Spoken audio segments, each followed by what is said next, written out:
Dirk und Lori Morgan, ein amerikanisches Ehepaar, leben in Costa Rica. Einem Januarmorgen spazierten sie am Strand von Puerto Jiménez auf der Halbinsel USA nach dem Ebbe und einer nächtlichen Sturm. Plötzlich hörten sie seltsame Schreie. Zuerst konnten die Ehepartner nicht verstehen, wer und woher der Schrei kam. Dirk und Lori gingen dem Geräusch nach. Hinter einem Felsbrocken sahen sie einen winzigen Wollknäuel. Als sie näher kamen, erkannten die Morgans, dass es sich um ein Jungtier des Zweifinger-Faultiers handelte. Der Kleine hatte sich an einem Stein festgekrallt, schrie vor Angst und rief um Hilfe. Dirk erinnert sich, dass der Nachwuchs so verzweifelt schrie, dass ihm sogar die Tränen in die Augen traten. Wie er an den Strand gelangt ist, ist nicht bekannt. Die Leute suchten in der Umgebung nach erwachsenen Faultieren. Aber sie fanden niemanden mehr. Anscheinend geriet die Familie der Faultiere während des Sturms in Schwierigkeiten. Nur dieses Jungtier überlebte durch ein Wunder.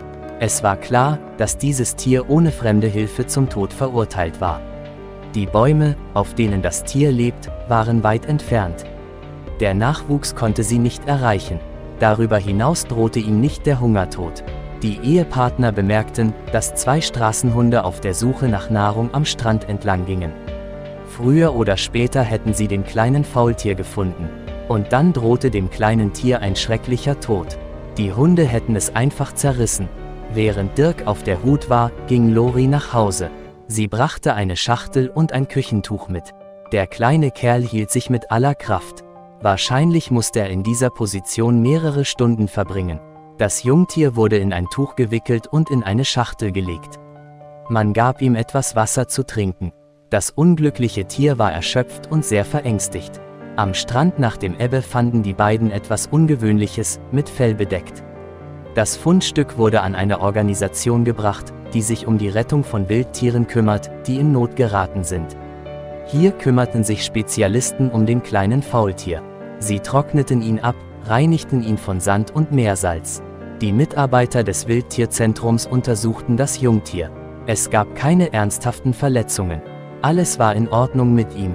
Er war einfach sehr müde und verängstigt. In den Händen guter Menschen verstand der Faultier, dass er in Sicherheit war, und ein liebes Lächeln erschien sogar auf seiner Schnauze. Einige Monate lang wurde er gepflegt und gefüttert. Die Mitarbeiter des Zentrums gaben dem Faultier den Spitznamen Guanabana, dies ist der Name eines tropischen Baumes. Mit Hilfe der Menschen wurde das kleine Tier stärker. Er ist noch unter menschlicher Aufsicht.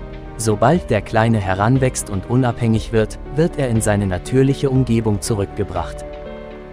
Liebe Freunde, wenn euch das Video gefallen hat, setzt ein Like und abonniert den Kanal.